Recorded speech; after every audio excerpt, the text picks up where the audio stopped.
Le pouvoir du moment présent de Eckhart Tolle, un ouvrage mondialement publié et reconnu. Je voudrais vous lire quelques passages de ce livre qui donne des clés d'une puissance et d'une simplicité extraordinaire. Où que vous soyez, soyez-y totalement.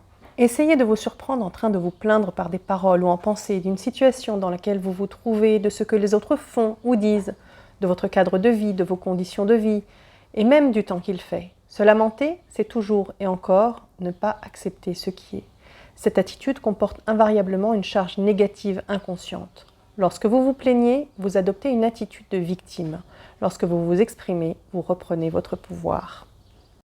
Alors, changez la situation en passant à l'action ou en vous exprimant si c'est nécessaire ou possible. Ou encore, éliminez la situation de votre vie ou acceptez-la. Tout le reste n'est que folie. L'inconscience ordinaire est toujours reliée d'une certaine façon au déni du présent. Le présent, bien sûr, implique aussi l'ici. Êtes-vous en train de résister à l'ici maintenant ? Certaines personnes voudraient toujours être ailleurs. Leur ici ne leur suffit jamais. En vous observant, tentez de voir si tel est le cas pour vous. Où que vous soyez, soyez-y totalement. Si vous trouvez votre ici maintenant intolérable et qu'il vous rend malheureux, 3 possibilités s'offrent à vous.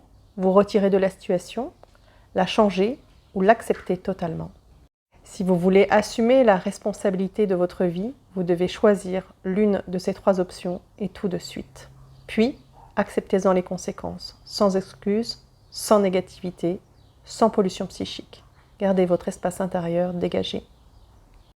Si vous passez à l'action, c'est-à-dire que vous vous retirez de la situation ou que vous la changez, commencez si possible par laisser tomber la négativité. L'action qui résulte de la compréhension des besoins est plus efficace que celle qui découle de la négativité.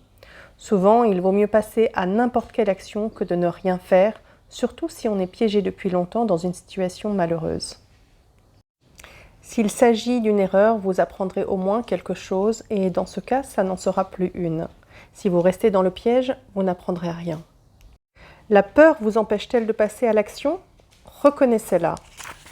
Observez-la, accordez-lui votre attention, soyez-lui pleinement présent. Ceci aura pour effet de rompre le lien entre la peur et la pensée.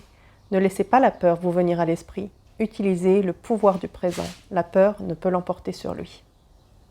Si vous ne pouvez vraiment rien faire pour rectifier votre ici maintenant ou pour vous retirer de la situation, alors acceptez totalement ce qui se passe actuellement en laissant tomber toute résistance intérieure. Cela s'appelle lâcher prise.